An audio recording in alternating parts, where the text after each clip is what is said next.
कह दूं कि थक गया हूं मैं, न जाने कितनों का हौसला हूं मैं। Hello friends and welcome to our channel Shiksha Sankalp academy. ये हमारी फॉर्मूला वाली दूसरी वीडियो है। एक वीडियो में सारे फॉर्मूलाज नहीं हो पाए थे, ये पार्ट 2 है। अगर आपने अभी तक पार्ट 1 नहीं देखा है तो हमारे चैनल के प्लेलिस्ट में जाकर पार्ट 1 देख लीजिए। हम लोग क्लास 10th के सारे फॉर्मूलाज को एक बार में देख रहे हैं। पार्ट 1 में हमने वास्तविक संख्या, 2-4 वाले रैखिक समीकरण युग्म, द्विघात समीकरण, बहुपद और समांतर श्रेणी के सारे फॉर्मूलाज को देख लिया था। इस वीडियो में हम लोग बाकी बचे जितने भी चैप्टर्स हैं, जैसे नियामक ज्यामिति, सांख्यिकी, त्रिकोणमिति और क्षेत्रमिति के सभी सूत्रों को देखेंगे। यहाँ पे ज्यामिति के प्रमेयों को ऐड नहीं किया गया है, क्योंकि ज्यामिति का प्रमेय फॉर्मूला के रूप में अगर आप याद कर भी लेते हैं तो उसका कोई फायदा नहीं होगा, क्योंकि प्रमेय जब तक आपको सिद्ध करने नहीं आएगा तब तक उसके क्वेश्चंस आपसे नहीं बनेंगे। इसलिए मैंने यहाँ पर सिर्फ ज्यामिति के प्रमेय को छोड़कर बाकी जितने भी फॉर्मूला बनते हैं सारे फॉर्मूला को लिख दिया है जो जरूरी है। और बिना फॉर्मूला की तैयारी किए आपसे मैथ होगी ही नहीं, इसलिए फॉर्मूला अपना तैयार करते रहें। तो चलिए शुरू करते हैं और देखते हैं। सबसे पहले तो आप इसका एक स्क्रीनशॉट मार लीजिए। मैं हट जाता हूँ यहाँ से, पहले आप स्क्रीनशॉट मार लीजिए।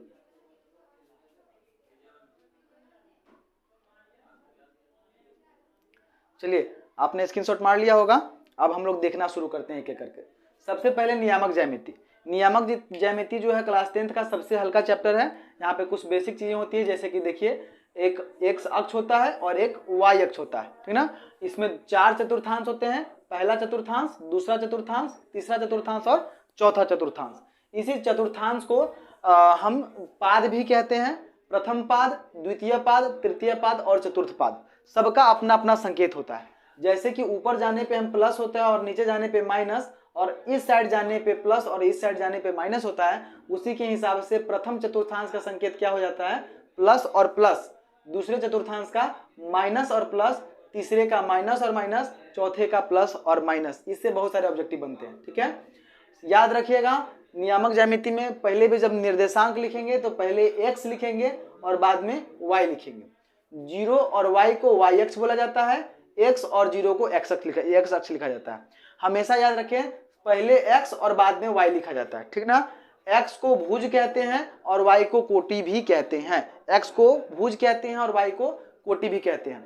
2-4 महत्वपूर्ण प्रश्न सूत्र, जैसे कि दूरी सूत्र, x1 माइनस x2 के whole square plus y1 minus y2 का होल स्क्वायर, अब पूरा का रूट, ये हो गया दूरी सूत्र आपका।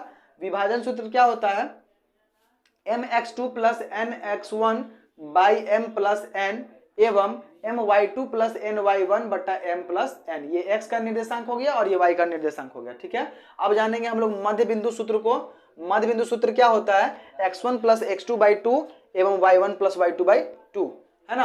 अब हम देखेंगे त्रिभुज का क्षेत्रफल। सोचिएगा, त्रिभुज का क्षेत्रफल तो 1/2 गुने आधार गुने ऊंचाई होता है, लेकिन वो नॉर्मल क्वेश्चंस के लिए होता है, यानी क्षेत्रमिति के लिए होता है। अगर आप नियामक ज्यामिति के सहायता से त्रिभुज का क्षेत्रफल निकालना चाहते हैं तो निकाल सकते हैं। उसका फॉर्मूला होता है 1/2 गुना x1 into y2 minus y3 plus x2 into y3 minus y1 plus x3 into y1 minus y2। देख रहे होंगे, पहले आप x1 है, फिर x2 है, फिर y3 है, x3 है। यहाँ y2 से शुरू किया गया है, y2 y3 y1 और y1 y2, ठीक ना। अगर आप थोड़ा सा कॉन्सेप्चुअली समझते हैं इस चीजों को तो आसानी से आपको फॉर्मूला याद भी हो जाएगा, क्वेश्चन भी बनेंगे, ठीक है। अब हम लोग चलते हैं थोड़ा सा क्षेत्रमिति के तरफ, है ना। क्षेत्रमिति के सारे सूत्रों को देख लेंगे।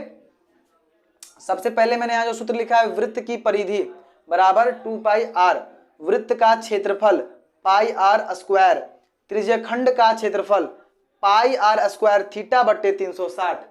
चाप का फॉर्मूला क्या होगा, पाई r थीटा बट्टा 180, पाई r थीटा बट्टा 180। घन का आयतन क्या होता है, घन का आयतन होता है भुजा क्यू। घन का पृष्ठ क्षेत्रफल क्या होता है, तो 6 गुने भुजा स्क्वायर। घन का विकर्ण क्या होता है, √3 गुना भुजा। बेलन का वक्र पृष्ठ क्या होता है, 2 पाई r h। बेलन का संपूर्ण पृष्ठ क्या होता है, 2 पाई r into r plus h। बेलन का आयतन क्या होता है, तो पाई r स्क्वायर h। शंकु का वक्र पृष्ठ क्या होता है, पाई r l। शंकु का आयतन 1/3 पाई r स्क्वायर h। शंकु का संपूर्ण पृष्ठ pi r into l plus r. गोले का संपूर्ण पृष्ठ क्षेत्रफल pi r 4 pi r square यानी 4 पाई आर स्क्वायर। घनाभ का आयतन एल बी एच। घनाभ का संपूर्ण पृष्ठ क्षेत्रफल 2 गुना l b plus b h l b h plus h l, है ना। यहाँ पर पाई का मान होता है 22/7, आर का मतलब होता है त्रिज्या, आर का मतलब त्रिज्या, ए का मतलब यहाँ भुजा है और एच का मतलब ऊंचाई है, ठीक है, और एल का मतलब तिर्यक ऊंचाई है, और साथ साथ में इस एल का मतलब लंबाई, इस बी का मतलब चौड़ाई और इस एच का मतलब ऊंचाई है। फॉर्मूला को इसी रूप में छोटा रूप में लिखा जाता है। चलिए अब हम देखते हैं त्रिकोणमिति के सभी सूत्रों को। त्रिकोणमिति में बहुत सारे सूत्र निकलते हैं और बिना सूत्र के त्रिकोणमिति संभव नहीं है। सूत्रों को आपको याद रहेंगे तो आप त्रिकोणमिति में सारे सवालों को अच्छे ढंग से हल कर पाएंगे, इसके ऑब्जेक्टिव भी कोई बना पाएंगे, है ना। तो चलिए देख लेते हैं। ध्यान रखिएगा, त्रिकोणमिति जो है वह समकोण त्रिभुज से संबंधित है। किसी अन्य त्रिभुज पर त्रिकोणमिति के सूत्र जो है काम नहीं करते हैं, केवल और केवल समकोण त्रिभुज पे काम करते हैं, ठीक ना। त्रिकोणमिति में चूंकि समकोण त्रिभुज है, इसीलिए एक बहुत ही महत्वपूर्ण प्रमेय जो इसमें काम आता है, इसका नाम है पाइथागोरस प्रमेय। यह प्रमेय क्या कहता है? कर्ण का स्क्वायर बराबर लंब का स्क्वायर जोड़ आधार का स्क्वायर होता है। पहले आप जान लीजिए कि कौन आपका कर्ण है, कौन आपका लंब है और कौन आपका आधार है। ध्यान रहे, 90 डिग्री जो कोण समकोण त्रिभुज है तो एक कोण तो 90 डिग्री का होगा ही, यानी समकोण होगा ही। और समकोण के सामने वाली भुजा, समकोण के सामने वाली भुजा को हम कर्ण कहते हैं। क्या कहते हैं? कर्ण कहते हैं। या आप ये भी कह सकते हैं कि समकोण त्रिभुज की सबसे बड़ी भुजा को कर्ण कहते हैं। सबसे बड़ी भुजा या 90 डिग्री के सामने की भुजा, सबसे बड़ी भुजा या 90 डिग्री के सामने की भुजा। अब लंब और आधार, लंब और आधार में कोई डेफिनेट नहीं होता है। अगर आप इसको कोण लेते हैं तो कोण के सामने वाला भुजा आपका लंब हो जाएगा और नीचे वाली भुजा आधार हो जाएगी। क्या हो जाएगी? आधार हो जाएगी, है ना। लेकिन यदि आप ऊपर वाले को थीटा लेते हैं तो आपका ये लंब होगा और ये आधार होगा। इसका मतलब क्या है कि यदि आप थीटा चेंज करते हैं तो आपका लंब और आधार भी बदल जाएगा। जब मैं सवाल को बताऊंगा तब उसमें आपको फिर से दोबारा बता दूंगा, लेकिन अभी इतना जान लीजिए कि 90 डिग्री के सामने की भुजा कर्ण, थीटा के सामने की भुजा लंब और थीटा के संगलन भुजा यानी नीचे वाली भुजा आधार कहलाती है, ठीक है। अब हम लोग जानेंगे 2-3 फॉर्मूलाज को जो कर्ण और लंब और आधार निकालने में काम आते हैं। कर्ण, अगर आपको लंब और आधार दिए गए हैं और कर्ण निकालने के लिए बोला जाए तो आप लगाएंगे रूट अंडर लंब स्क्वायर जोड़ आधार स्क्वायर, ठीक है। यदि आपको लंब दिया, कर्ण और आधार दिया गया है और लंब निकालने के लिए बोला जाए तो कर्ण का स्क्वायर माइनस आधार का स्क्वायर और पूरा का रूट रहेगा। वैसे ही अगर आपको आधार निकालना हो तो रूट अंडर कर्ण का स्क्वायर माइनस लंब का स्क्वायर। इन तीनों में से अगर कोई प्रश्न आते हैं तो आपको 2 चीज में दी रहती है और एक चीज निकालने के लिए कहा जाता है, ठीक है। अब हम लोग जानेंगे इसके कुछ सूत्रों को। साइन थीटा बराबर लंब बटा कर्ण होता है, कॉस थीटा बराबर आधार बटा कर्ण होता है, टेन थीटा बराबर लंब बटा आधार होता है, कोसेक थीटा बराबर कर्ण बटा लंब, सेक थीटा बराबर कर्ण बटा आधार और कॉट थीटा बराबर आधार बटा लंब होता है, ठीक ना। और इसके लिए मैंने एक ट्रिक भी यहाँ पे लिख दी है, लाल बट्टे कक्का। क्या रखना है? लाल बट्टे कक्का, लाल बट्टे कक्का।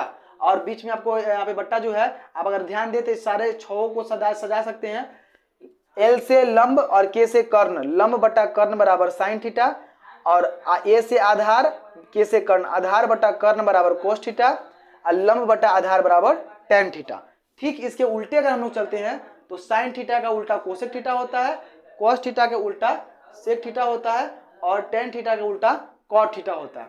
यानी कर्ण बटा लंब बराबर कोसेक थीटा, कर्ण बटा आधार बराबर सेक थीटा, आधार बटे लंब बराबर कॉट थीटा। और बहुत सारे भी ट्रिक होते हैं जो मैं एक वीडियो में नहीं बता सकता हूं, इसलिए आगे आने वाली वीडियोस में आपको ट्रिक्स देखने को मिलेंगे, है ना। आप हमारी वीडियोस को सिर्फ फॉलो करते रहिएगा।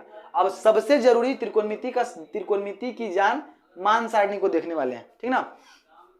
वैसे तो मान सारणी मैं चुटकियों में आपको याद करवा सकता हूं, लेकिन मैंने यहाँ पर वैसे लिख दिया है, आप इसको लिख ले और जब मैं मान सारणी की स्पेशल वीडियो बनाऊंगा उसमें आपको ट्रिक से मान सारणी याद करना सिखा दूंगा। मान सारणी में अगर आप देखें तो 6 त्रिकोणमितीय अनुपात जो है उसका 0 डिग्री, 30 डिग्री, 45 डिग्री, 60 डिग्री और 90 डिग्री के अनुपात में सवाल पूछे जाते हैं और इसका निकाला जा सकता है ना। आपको देखा जाएगा कि लिख लीजिए, एक का याद करना है, बाकी सब आपसे खुद से बन जाएगा। जैसे साइन थीटा का साइन में साइन 0 का मान कितना होता है? 0। साइन 30 का मान 1/2, साइन 45 का मान 1/√2, साइन 60 का मान √3/2 और साइन 90 का मान 1 होता है।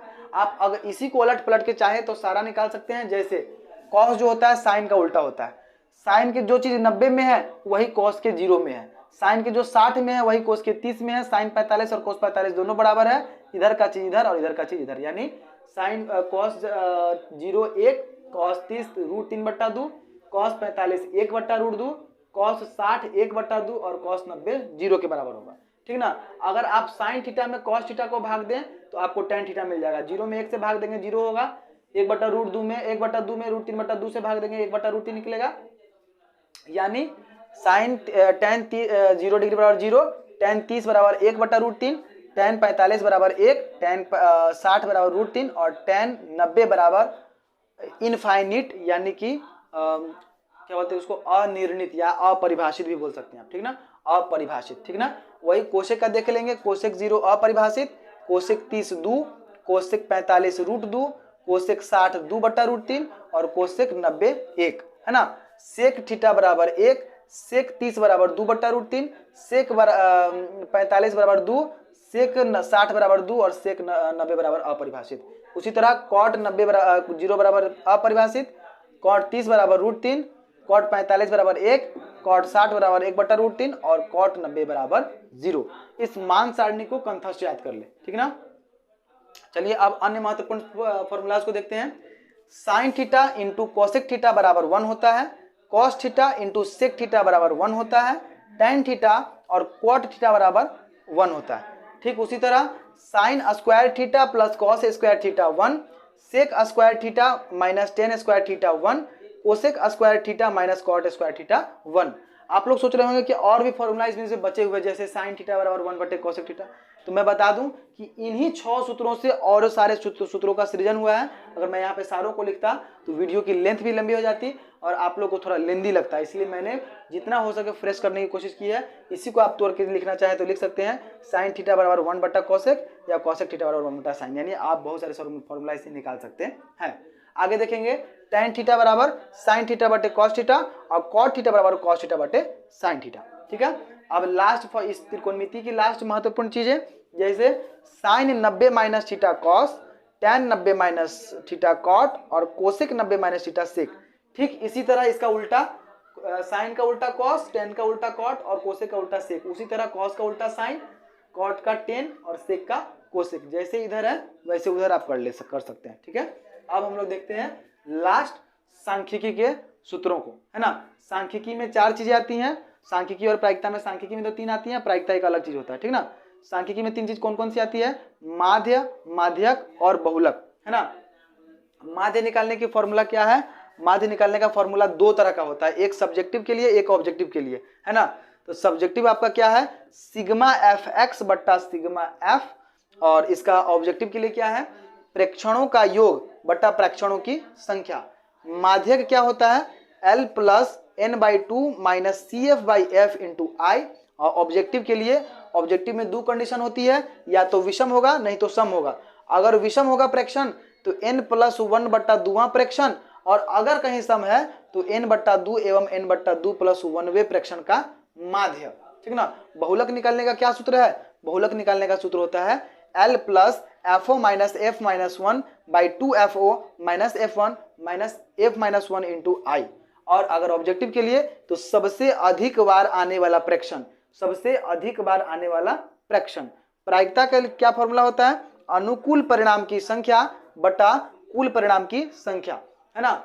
इसी के साथ हमारे क्लास 10th के सारे फॉर्मूलाज जो हमें जरूरी हैं सवालों को बनाने के लिए खत्म हो चुके हैं। अगर आपने पार्ट 1 नहीं देखा है तो जल्दी से जाइए प्लेलिस्ट में, उसको देखिए और फॉर्मूला को नोट डाउन करके अच्छे से प्रिपरेशन कीजिए, ताकि आपके बोर्ड मार्क्स में बहुत ही बेहतरीन नंबर आ सके। अगर आपको हमारी वीडियो से हेल्प मिलता है तो हमारी वीडियो चैनल पे बने रहें, वीडियोस को लगातार देखते रहें और अपने दोस्तों में भी शेयर कीजिए, और सभी को कहिए कि वो लाइक करेंगे, और नए हैं तो सब्सक्राइब कीजिए, बेल आइकन को दबाइए, ताकि आपको हमारी रेगुलर वीडियो की अपडेट मिलती रहे। तब तक के लिए धन्यवाद। जय हिंद, जय भारत।